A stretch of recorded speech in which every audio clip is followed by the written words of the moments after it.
The article I'll be finally speaking about now is examining the psychological factors associated with involvement in fantasy sports and analysis of participants' motivations and constraints.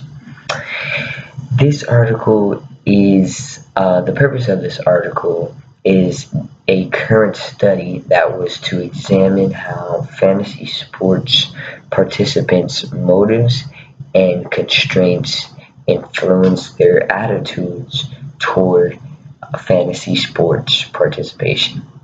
This article was good in looking at the psychological way and the motivations of why someone would want to play fantasy, but more into the psychologic part of it. The fantasy sports real world for being in sports provides opportunities to have a fantasy escape and the feeling of winning or losing, and that's what it is about being a sports fan.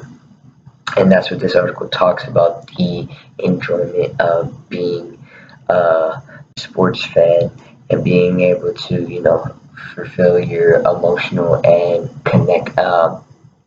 connection needs. So when it comes to the methodology of this article, they got 334 undergrad students at a Midwestern university in the US that completed a survey questionnaire. All the kids were from ages 18 to 25. They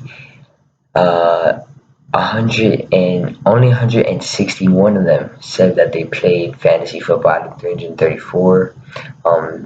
There was 21 items with 7 motivation factors, and there's 15 with 5 constraint factors. And the motivations that they focused on were attitudes, demographics, and constraints.